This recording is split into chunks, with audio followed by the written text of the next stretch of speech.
दुनिया भर में 47,16,000 से ज्यादा कोरोना के मामले सामने आ चुके हैं। वहीं अब तक 18,10,000 से ज्यादा लोगों ने कोरोना से जंग भी जीता है। कुल मौत का आंकड़ा 3,12,000 से पार जा पहुंचा है।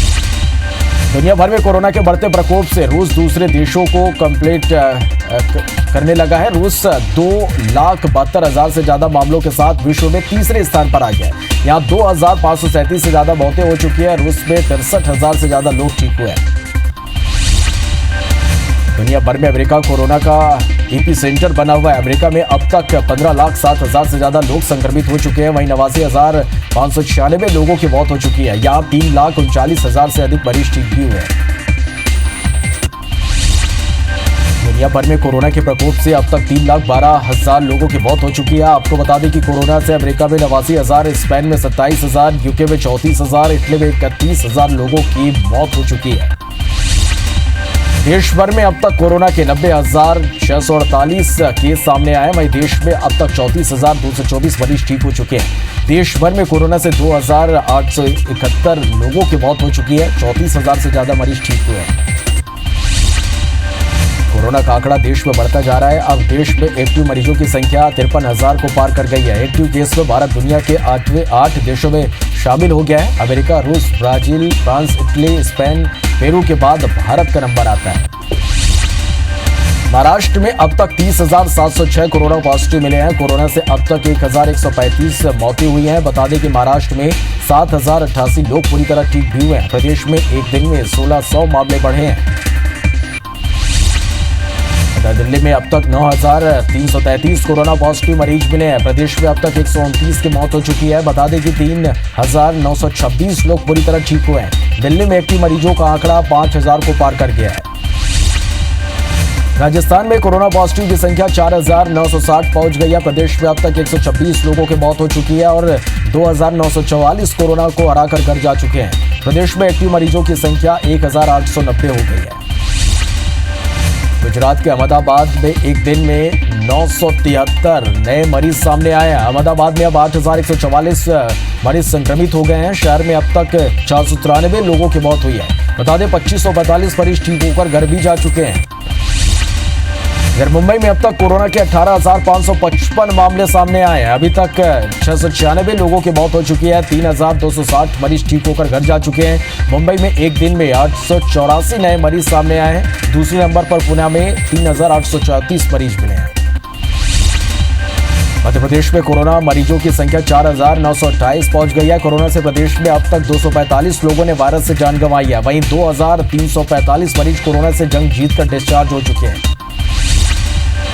जबलपुर में कोरोना मरीजों की कुल संख्या 175 हो गई है। जबलपुर में 18 मई से लॉकडाउन 4.0 लागू करने की कलेक्टर ने पुष्टि कर दी है। जिले में 95 मरीज ठीक होकर घर जा चुके हैं। बता दें कि जिले में अब तक 8 लोगों की मौत हो चुकी है। मध्य प्रदेश की राजधानी भोपाल में 954 कोरोना पॉजिटिव मरीज मिले हैं। अब तक 525 मरीज पूरी तरह ठीक होकर घर जा चुके हैं। भोपाल में अब तक 35 मरीजों की मौत हो चुकी है। इधर इंदौर जिले में कोरोना के 92 नए मरीज मिले हैं। अब कोरोना मरीजों की संख्या कुल 2,470 हो गई है। इंदौर में कोरोना से अब तक 100 लोगों की मौत हो चुकी है। वहीं अब तक 1,119 मरीजों ने कोरोना को हराकर घर वापसी की है। एमजीएम मेडिकल कॉलेज ने बुलेटिन जारी किया है। छत्तीसगढ़ में कोरोना के अब 9 एक्टिव मरीज हैं। बालोद में 1 मरीज मिला। सभी मरीजों का इलाज रायपुर एम्स में जारी है। आपको बता दें कि अब तक 58 मरीज स्वस्थ होकर डिस्चार्ज हो चुके हैं। वहीं प्रदेश में कुल 67 कोरोना मरीज सामने आए हैं।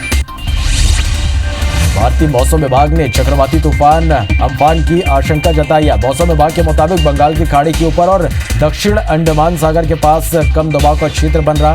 तूफान की वजह से तेज हवाओं के साथ बारिश की संभावना है। मौसम विभाग ने मछुआरों को समुद्र किनारे न जाने की सलाह दी है। देश के 8 राज्यों में अलर्ट भी जारी किया गया है। देश में आर्थिक पैकेज की 5वीं किस्त का आज ऐलान होगा। सुबह 11 बजे वित्त मंत्री निर्मला सीतारमण प्रेस कॉन्फ्रेंस करेंगी। कई बचे हुए क्षेत्र में राहत के ऐलान हो सकते हैं। बता दें पीएम ने 20 लाख करोड़ के पैकेज का ऐलान किया था। प्रवासी मजदूरों को घर पहुंचाने रेल मंत्री पीयूष गोयल ने बड़ा ऐलान किया है। मंत्री ने कहा कि किसी भी जिले में श्रमिक स्पेशल ट्रेन चलाने को तैयार है। सीएम भूपेश ने रेल मंत्री पर अनुमति नहीं देने का आरोप लगाया है। देश में लॉकडाउन 3 का आज आखिरी दिन है। कल से कई छूट के साथ लॉकडाउन 4 लागू होने की उम्मीद है। केंद्र और राज्य सरकारें आज नई गाइडलाइन जारी कर सकती हैं। छत्तीसगढ़ के पूर्व सीएम अजीत जोगी की हालत नाजुक बनी हुई है। जोगी के इलाज में जुटी डॉक्टर्स की टीम यहां पर जुटी हुई है। अजीत जोगी के मस्तिष्क की गतिविधि एक्टिव करने विभिन्न चिकित्सा तकनीक अपनाई जा रही है। संत देव प्रभाकर शास्त्री दत्ता जी की हालत नाजुक बनी हुई है। विधायक संजय पाठक उन्हें एयर एम्बुलेंस से दिल्ली से लेकर जबलपुर पहुंचे। दत्ता जी को कटनी स्थित पैतृक गांव ले जाया गया। देश में फ्लाइट ऑपरेशन की तैयारी शुरू करने की तैयारी है। भोपाल एयरपोर्ट पर कोरोना से बचने के लिए खास तैयारी की जा रही है। एयरपोर्ट अथॉरिटी के अधिकारियों ने IGC-24 पर तैयारियों का डेमो दिया है। रीवा की चाक घाट पर MP यूपी की सीमा पर मजदूरों ने जाम लगा दिया। पुलिस ने विरोध कर रहे मजदूरों पर लाठीचार्ज किया है। लॉकडाउन में अपने घर जा रहे मजदूरों को सीमा पर रोके जाने का विरोध ये मजदूर कर रहे हैं। प्रशासनिक अव्यवस्थाओं से मजदूरों में नाराजगी देखी गई। छत्तीसगढ़ में मई महीने में वीकेंड लॉकडाउन जारी है। कोरोना संक्रमण की चेन को रोकने शनिवार और रविवार को पूर्ण लॉकडाउन का ये दूसरा सप्ताह है। बता दें सीएम भूपेश की मंजूरी के बाद इन 2 दिनों में जरूरी सेवाओं के अलावा सभी दुकानें बंद रखने का आदेश जारी किया है।